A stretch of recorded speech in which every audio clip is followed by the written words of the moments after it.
So I just got done with the second treatment of the PRP microneedling facial. So that stands for the Plasma Rich Platelet. And so right now, yeah, I thought I was looking all cute when I left the house. Not feeling so cute right now, though I do feel really good.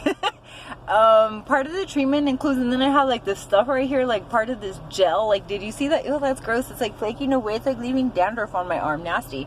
And so, but it's not. It's just like this dried up gel thing.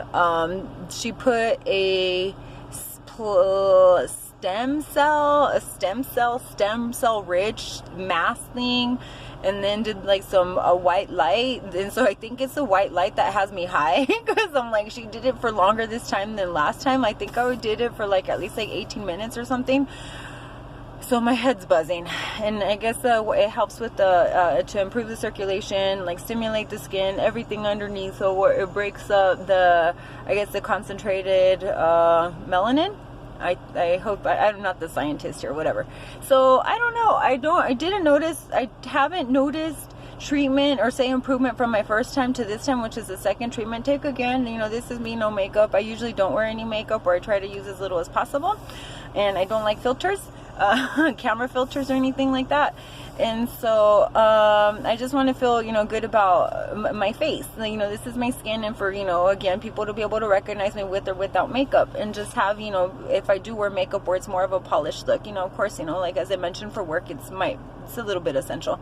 It does help, doesn't hurt the game. But so with that, you know, and then aging and things like that. So I just don't want, say, for things to say get to such a situation and such a point where it may be irreversible. So right now I want to I've always, you know, taken, I guess, natural care of my skin, and things of that sort, and I still consider this a natural treatment. I wanted, you know, at all costs, like say, avoid surgery, don't do any fillers or Botox or anything like that. I have nothing against it. It's just not for me at this time. And so what it is that it's not, you know, that I have all this kinds of money or whatever, but I did make the commitment to myself that when I started, and this goes like with most things in my life, you know, that I made the commitment that when I started that I wanted to see the treatment carry through to completion, so then that way that I could enjoy hopefully, you know, full results or full benefit of what it is that I'm trying to accomplish. So, you know, this little spot right here, this, I don't know when this came about. I've had it for a while, and I was like, I'm actually kind of growing accustomed to it because it matches my moles, you know what I mean? Like, I have moles, and at one time I did have a dermatologist offer to remove them. I did have, like, say, one removed, which wasn't entirely, I guess it was, what would it be called, like subsurface, and so they tested them. They're not cancerous or anything like that, but just, I feel like it's so much of a feature of my face, like a distinguishing feature for myself. Like, I can't see myself without it. And sadly, I have to say, with this little spot right here, it's kind of becoming the same thing. Like, I'm used to seeing myself with it, but I mean, as far as the rest, I don't expect perfection. I'm not perfect. I don't want to be perfect. No fun. And then, but I'm kind of getting used to this one. So if it stays there, then fine, it stays there. I just want to hopefully keep it from growing any larger, but, you know, just like polish up the surfaces here, and then right here. So where I can say maybe I have noticed some improvement, but it's on and off depending on the amount of sun that I might receive in a day. So is like right here. So if you can see closely, like it's kind of like breaking up here in the middle, and then also like right here above the eyebrow. But I do have to say, it's always difficult for me to determine which is the most effective thing, because I usually do things in conjunction.